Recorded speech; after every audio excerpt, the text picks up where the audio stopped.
Hey, what's up guys? Mr. Dan here. Welcome back to the channel. Welcome back to a special edition of Martial Arts Monday, where this week I'm not going to review an individual film. As I mentioned in my review of Enter the Dragon last week, I'm going to rank the 5 major Bruce Lee films. So I'm not counting any of the films that he appeared in as a child or any films that he had small roles in or anything like that. So I'm going to be mostly using this Bruce Lee Ultimate Collection DVD set. It's not quite the ultimate. As you can imagine, there are some special features on here. The picture quality is okay. It's good enough. I'm certainly going to be considering upgrading in the future. Now, it does have 5 films. However, one of them is Game of Death 2. So we're just going to take that one out. It didn't have Enter the Dragon in that set. Since Enter the Dragon was distributed by Warner Brothers, it's often the odd movie out in these compilations.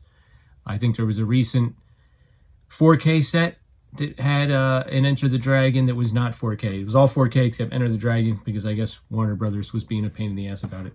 I could be wrong about that, but anyway, yeah.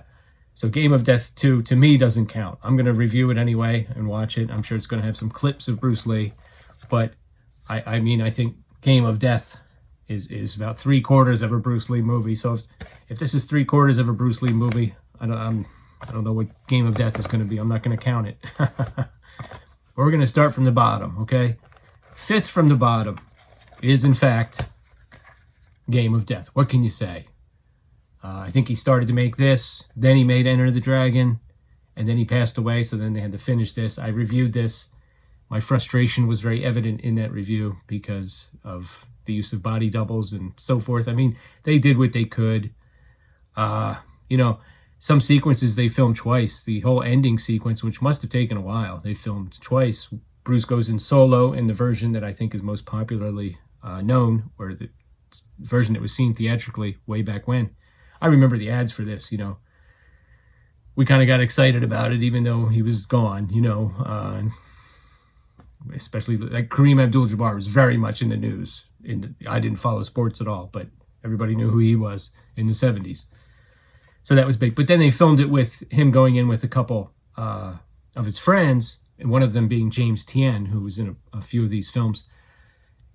And, you know, if only they had filmed some more scenes, they wouldn't have had to use the body doubles and sort of cobble together a plot.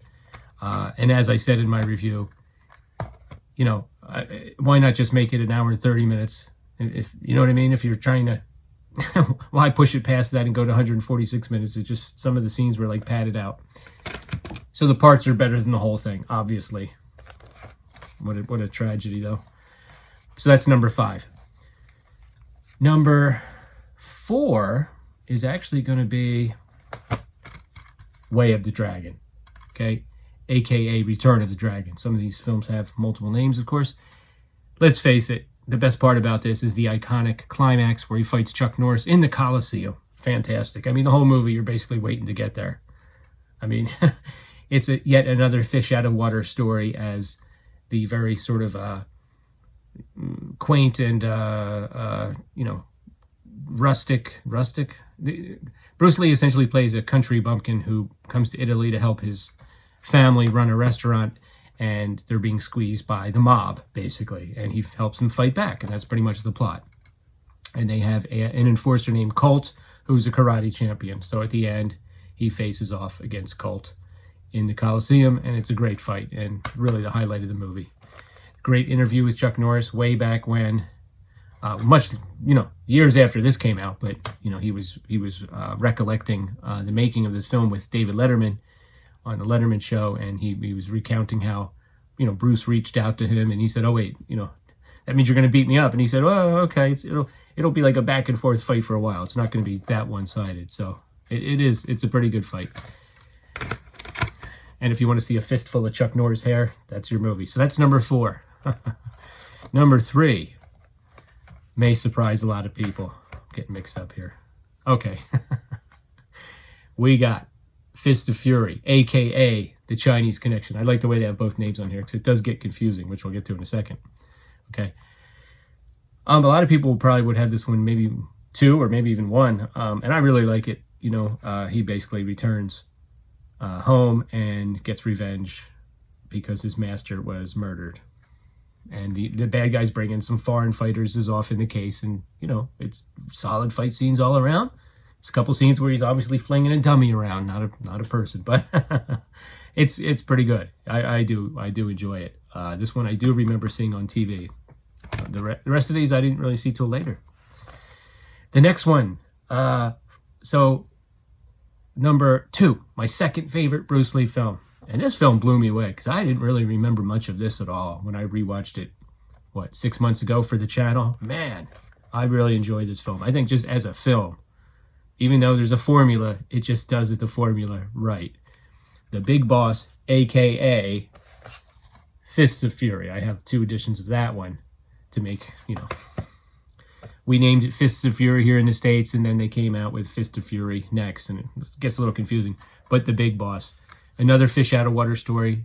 Bruce goes to, I think, Thailand to work with his cousin, and they're being taken advantage of by unscrupulous, corrupt factory managers, and there's some human smuggling and nefarious deeds going on, which he uncovers, but he's sworn a vow of nonviolence. So in the beginning, it's actually James Tien that does most of the action for about the first third, but, you know, eventually once they start violating the women, then, you know, I mean, he just can't hold back, so he starts kicking ass. Fantastic fight scenes, fantastic finale, good performances. You know, many of these earlier films were directed by Lo Wei, and you had featured Nora Mao, Maria Yi, James Tien, a lot of the same faces. And it's a very solid film. I just think it's really great. It's pretty violent, pretty bloody too, surprisingly so. I mean, but if you haven't seen that one in a while, since that was his first major film, that's a good place to start. I mean, you can't go wrong with any of these, really, but that's a good place to start. Which leads us to number 1. Duh. Okay, Enter the Dragon. You know, fantastic film. I just reviewed it last week. I'm not going to go into detail. Has it all.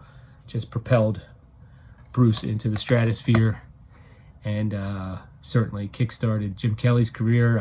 I wish he had a follow-up that was like just huge, though. You know, I'm going to have to, I haven't seen all the Jim Kelly movies, but I'm definitely going to have to go check the rest of them out that I haven't seen. There's a couple of the major ones I haven't seen yet.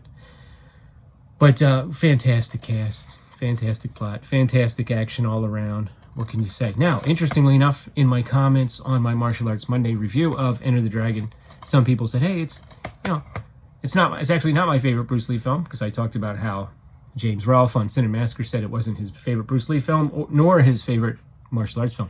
And somebody said it wouldn't be, and I'm sorry, I don't remember who. Somebody said it wouldn't be in their top 10. Now, that's interesting. And I get that. For a lot of us, maybe we might lean towards more of the pure kung fu movies, you know, the Shaolin monks, the Shaw Brothers films that took place in olden times might feel like more of the authentic kung fu movies or martial arts movies. They might be at your top. I totally get that. I don't know. I don't even know how I would rank.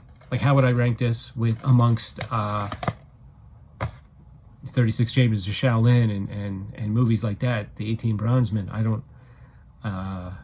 5 Deadly Venoms, Crippled Masters. I don't. It would be hard. I really don't know. I'm gonna have to think about that. Let me know if you guys want me to do my top 10 martial arts films in my collection. And but what are your thoughts? What is your ranking? I'm thinking about reaching out to a couple of my fellow YouTubers and getting their opinion live. So we'll see how that goes. But I appreciate you watching. Let me know what your favorites are in the comments or how you would rank them. If you haven't seen these in a while, check Tubi, check YouTube, see if you can watch them. Get a copy. They're just great fun. And if you're curious about the enigma of Bruce Lee, like why he is the man, then watch some of these films and you'll probably get it. All right, thanks a lot. Later. Bye.